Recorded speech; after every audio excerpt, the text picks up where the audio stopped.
संत शिरोमणि आचार्य गुरुवर श्री विद्यासागर जी महाराज की जय। नवाचार्य श्री समय सागर जी महाराज की जय। आराम योग प्रणेता पूज्य मुनि श्री प्रणम्य सागर जी महाराज की जय। ओम अरहम नमः। स्वाध्याय प्रेमी बंधुओं, युग श्रेष्ठ आचार्य भगवान श्री 108 विद्यासागर जी महाराज के सरस्वती पुत्र अभीष्ट ज्ञानोपयोगी प्राकृत विज्ञ अरहम योग प्रणेता मुनि श्री प्रणम्य सागर जी द्वारा रचित नई छड़ारा का अनूठा स्वाध्याय गुरु आशीर्वाद से सतत जारी है। हमने प्रथम ढाल में पंच परावर्तन के वर्णन को डिटेल में जाना। ढाल 2, जिसमें सम्यक दर्शन का प्रैक्टिकल स्वरूप मुनि श्री ने बड़े ही सरल और सुंदर तरीके से समझाया है, जिससे हमारे अंदर देव शास्त्र गुरु के प्रति श्रद्धा और दृढ़ होगा। अब चलते हैं नई छड़ाला द्वितीय ढाल की कक्षा की ओर। नमः सिद्धेभ्यः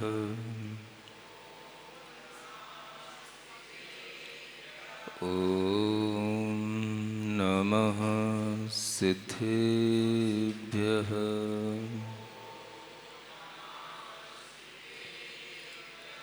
ओम नमः सिद्धेभ्यः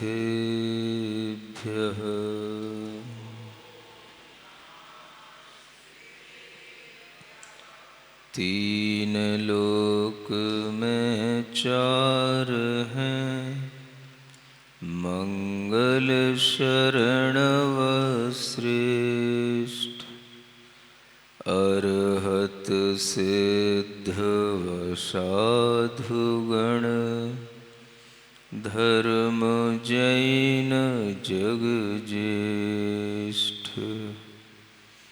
तीर्थंकर जिन देव की, जिन वाणी को ध्याय, सार्वधर्म संक्षेप से, कहूँ चित्त हुलसाय।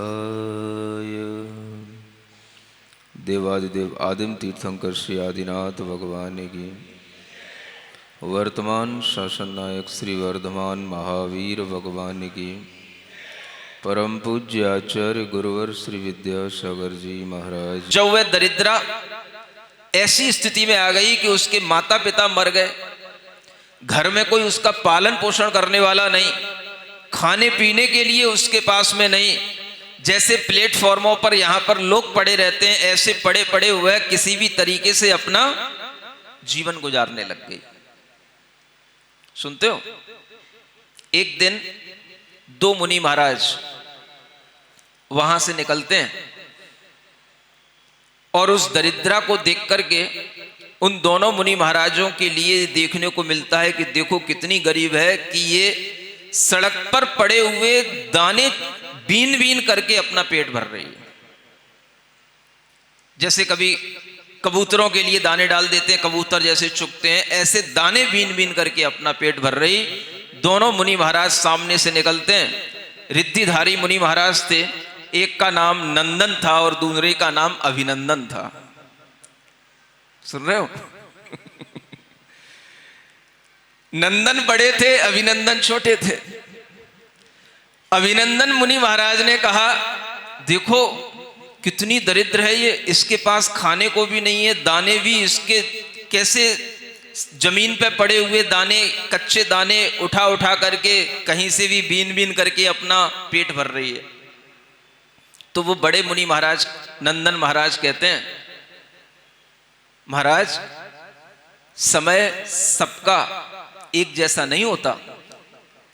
आज ये दरिद्रा दिख रही है, लेकिन इसका भविष्य मुझे अपने ज्ञान में दिख रहा है और ये आगे आने वाले जीवन में बहुत बड़ी रानी बनेगी, यहां के राजा की रानी बनेगी, पट्टरानी बनेगी। ये आज तुम्हें दरिद्रा दिखाई दे रही है। सुन रहे हो? तुम सुन रहे हो या ना सुन रहे हो, ये बात उस समय पर वहां पर कुछ बौद्ध भिक्षु घूम रहे थे, उन्होंने सुन ली। किसने? हाँ, उनके जैसे यहां पर सिपाही घूमते रहते हैं, ऐसे बौद्धों के कुछ लोग घूम रहे थे, भिक्षु घूम रहे थे, उन्होंने सुन ली। और उस बात को सुनकर के उनके मन के अंदर ये विचार आया कि देखो, साधु ने बात कही है, ये बात अगर सच हो गई तो अपने लिए ये इस बात से बहुत बड़ा फायदा मिलेगा। क्या करना? इसको उठा लो और इसको अपने जो वसति का है, मठ है, वहां पर ले चलते हैं और वहां इसका पालन पोषण करते हैं। अगर साधु की बात फल गई तो पूरे राज्य में बौद्ध धर्म फैल जाएगा। इस विचार को लेकर के उन्होंने उस पुत्री को उठा लिया, उसका पालन पोषण किया। जब वह बड़ी हो गई, यौवन संपन्न हो गई, उसका सुंदर रूप निखर करके सामने आया, तो राजा एक बार वहां से सवारी करते हुए जा रहा था और ये उन्हीं बौद्ध वसतिका की उसी मठ के ऊपर जो है छत पर बैठी थी और राजा की दृष्टि इसके ऊपर पड़ गई और राजा इसकी सुंदरता से आहत हो गया। तो राजा ने निवेदन कर दिया, ये कौन है? ये मुझे चाहिए। वहां के जो भी लोग थे उन सबने इस निवेदन को स्वीकार करने से पहले शर्त रख दी कि अगर राजा बौद्ध धर्म स्वीकार कर ले और इसको धर्म करने की स्वतंत्रता दे तो मैं इसका विवाह राजा से करा दूंगा। राजा उस समय पर धर्म कहां देख रहा था? राजा को तो काम का भूत चढ़ा हुआ था। उसने ये बात स्वीकार कर ली और उसका विवाह उसके साथ हो गया। और विवाह होने के बाद में वह बुद्ध दासी के रूप में उसको उस समय पर कहा जाता था और वह बुद्ध दासी के रूप में वह राजा के साथ में रानी बनकर के रहने लग गई। कौन? वह दरिद्रा। सुन रहे हो? रानी बन गई। अब दो रानियां हो गई, एक उर्मिला है और दूसरी बुद्ध दासी है। जब उर्मिला के लिए अष्टानिक पर्व पर इस तरह से जिनेंद्र भगवान की भक्ति करने का उत्सव, रथोत्सव मनाने का भाव आया, तो उसी समय पर यह बुद्ध दासी भी उससे, क्या कहें, स्त्री का स्वभाव क्या होता है? एक स्वभाव जो जन्मजात होता है वो क्या होता है? दूसरी स्त्री से ईर्ष्या करना। वह अपने आप में सोचने लगी कि राजा इसकी भावना को पूरा करता है तो अब मैं नई रानी हूं, मैं पट्ट रानी हूं, मैं भी इस राजा की रानी हूं, राजा मेरी भी भावना को पूरा करेगा। तो उसने बीच में अपनी बात रख दी। रथ पहले बुद्ध का निकलेगा, बाद में उर्मिला रानी का जैन रथ निकलेगा। सुनते हो? राजा ने कहा, मैं तुम्हारी बात को सुन रहा हूं और सुनते हुए भी मैं तुम्हारे लिए आश्वासन देता हूं कि जैसा तुम कह रही हो वैसा ही होगा। और यह बात उर्मिला को पता पड़ गई। अब उर्मिला रानी के लिए सोचने में आया कि मैं कितने दिनों से, कितने वर्षों से ये भक्ति करते चली आ रही थी, आज इस रानी का आगे आने पर रथ, जैन धर्म का रथ पीछे हो जाएगा, ये बात उसको बिल्कुल भी अनुकूल नहीं लग रही थी। मन में विचार करती क्या करें। अष्टानिक पर्व आ गए। उसने भगवान जिनेंद्र देव के समक्ष अपनी प्रार्थना की। अभी आपने ऐसी प्रार्थना की कि हे भगवान, इस दुनिया में जिन शासन की प्रभावना हो, इस दुनिया में हमेशा जैन धर्म का प्रभाव आगे बढ़कर के रहे, लोग अहिंसक बने, लोग जैन बने। हे भगवान, यह धर्म तीर्थ भगवान महावीर स्वामी का निर्बाध रूप से पंचम काल के अंत तक चलता रहे। हमेशा मुनि यारिका श्रावक श्राविकाओं के माध्यम से धर्म की वृद्धि होती रहे, धर्म की प्रभावना होती रहे। वह रानी भगवान के समक्ष, पार्श्वनाथ भगवान के समक्ष संकल्प ले ली, हे भगवान, यह अष्टानिक होने के उपरांत यह रथोत्सव होगा और यह रथोत्सव जैन धर्म का रथ पहले आगे निकलेगा और इस तरह की जब तक व्यवस्था नहीं बनेगी तब तक के लिए मेरा अन्न जल का त्याग है। मैं अन्न जल ग्रहण नहीं करूंगी जब तक इस तरह का मेरा मनोभाव पूरा नहीं होगा। धर्म की प्रभावना होनी चाहिए।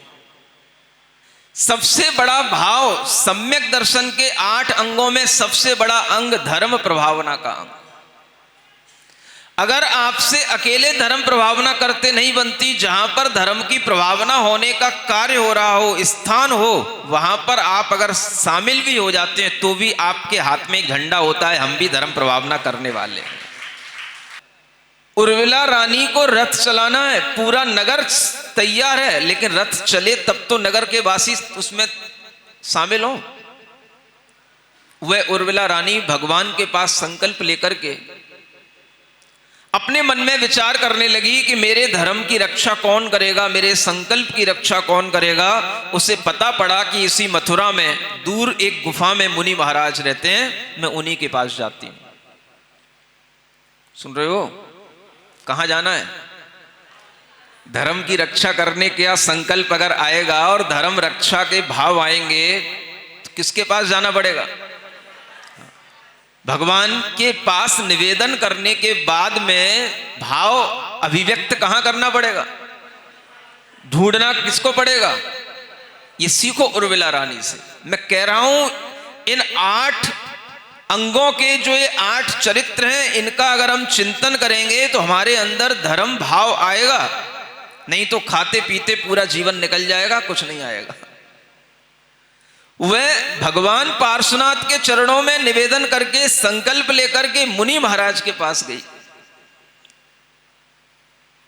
और वहां जाकर के उस समय पर उसने अपना मनोभाव रखा, महाराज अब धर्म की रक्षा करना आपके ऊपर है, मैं कुछ नहीं जानती।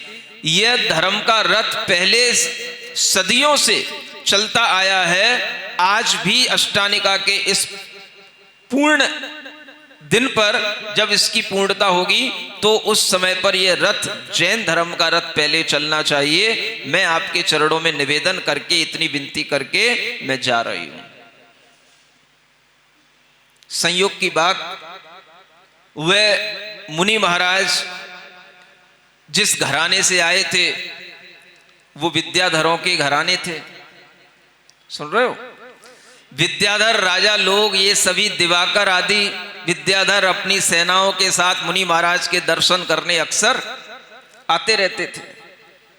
वह मुनि महाराज के दर्शन करने आए, उन्हें लगा कि आज इनके लिए कुछ कार्य बता देना चाहिए, और अगर आज धर्म संकट की घड़ी है तो एक महिला की भावना केवल एक महिला की भावना नहीं है, ये पूरे जैन धर्म की प्रभावना की बात है, जिसका बीड़ा उस महिला ने उठा रखा है।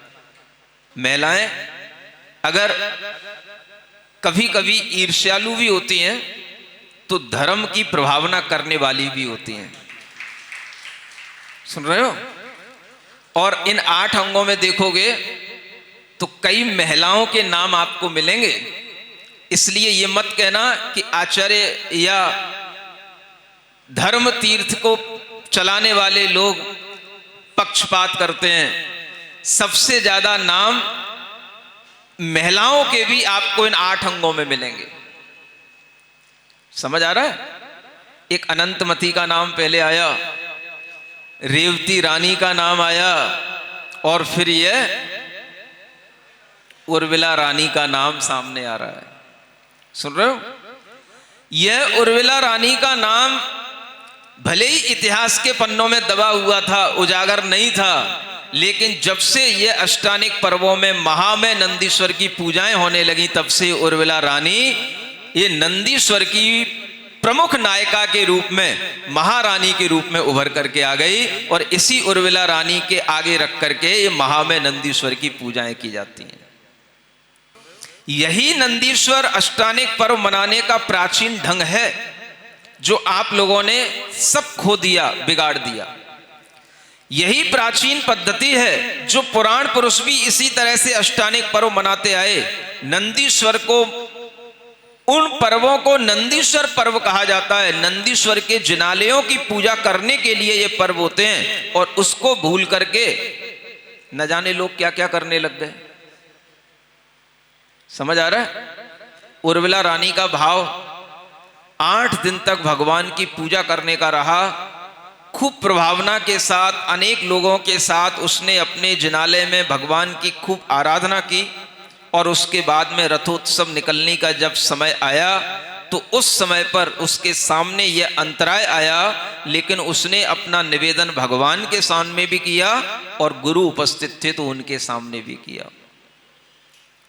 उन दिवाकर आदि जो विद्याधर थे उनके लिए उन वज्र कुमार मुनि महाराज ने कहा, आप लोग यहां दर्शन करने आए हो, अच्छी बात है, आज आपको एक अच्छा कार्य करना है, धर्म प्रभावना का काम करना है। इस मथुरा नगरी में जाओ और यहां पर कोई दूसरी रानी इस धर्म के रथ को आगे निकलने में अंतराय डाल रही है, तुम लोगों के लिए मैं आशीर्वाद देता हूं कि तुम सभी लोग जाकर के जैन धर्म का रथ पहले निकलवाओ और धर्म की प्रभावना करो। यह कार्य तुमको पहले करके आना है। विद्याधर तो विद्याधर, मुनि महाराज का आशीर्वाद मिल गया, इससे ज्यादा और क्या चीज। और जो कार्य हम कर सकते हैं उसको करने में समर्थ हैं और मुनि महाराज की प्रेरणा से हो जाए, फिर तो कोई संशय की बात ही नहीं। वह सभी विद्याधर चले और आने के बाद में उस पूरी मथुरा नगरी के उस राजा के आंगन को चारों ओर से विद्याधरों की सेनाओं ने चारों ओर से इस तरह से घेर लिया कि चारों ओर विद्याधरों के अलावा और कोई दिखाई नहीं दे रहा। और उन्होंने अपने विद्याधर की श्रेणियों से सारे बुला लिए, सेनाएं सब आ गए, और सारे आकर के जब वहां पर उस राजमहल में उपस्थित हो गए तो राजमहल में तो अब होना क्या था, आदमी तो उन्हीं को देख करके तितर बितर हो गए। इतने सारे हवाई जहाज कहां से गए, यहां पर नहीं समझ में आया। एक हवाई जहाज आ जाता है तो सब लोग उसी की ओर देखने लग जाते हैं, बच्चे से लेके बड़े तक। वहां तो ढेर हवाई जहाज खड़े हो गए, जितने भी विद्याधर सब अपने अपने विमान लेकर के भूं भूं करते हुए और जैन धर्म की जय करते हुए सब धर्म ध्वज हाथ में लेकर के उस राजमहल में उतर गए। सब वहां पर खड़े खड़े देखते रह गए। इन विद्याधरों से तो कोई टक्कर ले ही नहीं सकता। अगर किसी ने भी आगे बढ़ करके कुछ काम किया तो एक विद्या फूकेंगे, मूर्छित होकर गिर पड़ोगे यहीं पे। ये विद्याओं का काम होता है, ये सब उनके पास में रहता है। किसी ने भी कोई भी वहां आपत्ति दर्ज करने का साहस ही नहीं किया। खुद राजा भी कुछ नहीं कर पाया, और राजा तो कुछ नहीं था, राजा तो मजा ले रहा था, देख रहा था। उसे तो नई रानी पर आसक्ति थी, इसलिए उसका भाव बढ़ाने के लिए उसने कह दिया ठीक है, तुझे जैसा करना तू कर। तो राजा तो मध्यस्थ था, लेकिन उस रानी को भाव राजा के कारण से मिल गया, इसलिए उसने यह अंतराय डाल दिया और उर्मिला रानी के लिए संकट आ गया। लेकिन इन विद्याधरों ने उस संकट को दूर करने के लिए जब अपनी उपस्थिति वहां पर दी, चारों ओर वह विद्याधरों का समूह जब दिखाई देने लगा और रथ चलने की बात आई तो स्वयं विद्याधर उस रथ को आगे लेकर के आगे चले और सारी प्रजा मथुरा की उस रथ के साथ साथ चली। और जब वह जैन धर्म का रथ आगे बढ़ा विद्याधर और मनुष्यों के साथ में, तब धर्म की जय जयकार हुई, तब धर्म की प्रभावना हुई। और जब इस तरह से धर्म की प्रभावना हुई, उस प्रभावना का प्रभाव उस राजा पर भी पड़ा और उस बुद्धदासी रानी पर भी पड़ा। और उसने जब ये अतिशय देखा तो राजा और रानी दोनों ने हमेशा के लिए जैन धर्म पर श्रद्धान बना लिया और हमेशा के लिए जैन धर्म में दीक्षा ले ली। यह धर्म की प्रभावना इसलिए की जाती है कि लोगों के अंदर इस तरह से ये भाव दृढ़ बने, जो श्रद्धान उनका विचलित हो जाता है। इधर उधर जाकर के, इधर उधर घूम करके, इधर उधर के वीडियो देख करके, इधर उधर के लोगों के उपदेश सुन करके जिनका धर्म भाव विचलित हो जाता है, उन्हें किसी ना किसी तरह से जब इस तरह का अतिशय दिखाई देता है, धर्म प्रभावना का माहौल दिखाई देता है, तो अनेक लोगों के भाव पुनः धर्म में स्थिर होते हैं। इसी को धर्म प्रभावना का कार्य कहते हैं। धर्म में भाव स्थिर होना, दृढ़ता आना।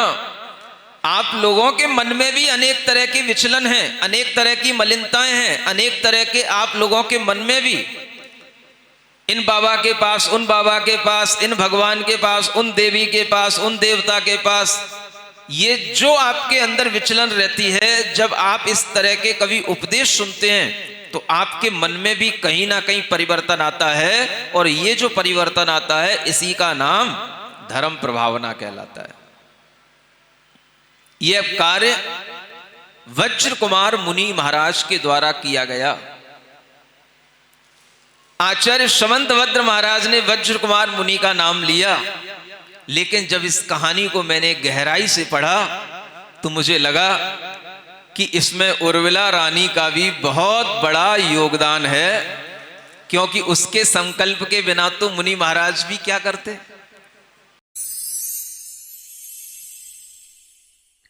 सिरिजिणवाणी जग कल्याणी जग जन मदतम मोहरी जनमण हारी गढ़हर हारी जम जरा भव रोग हरि तिथ्य राणम दिव्य झुणिम जो पड़ई सुणई मय्ये धारई राणम सौख मणंतम धर्य सासद मोक्ष पदम पावई सासद मोक्ष पदम पावई। नई चढ़ाला आज का सवाल प्रतियोगिता में आप सभी का स्वागत है। आज का सवाल है, उर्मिला रानी विघ्न दूर करने के लिए किनकी शरण में गई? वाणिसेन मुनि, विष्णु कुमार मुनि, वज्रसेन मुनि या सोमदत्त मुनि? कल के सवाल का सही उत्तर है क्षत्रिय नाम की गुफा में। आप अपना जवाब हमें कल शाम 5 बजे तक भेजें।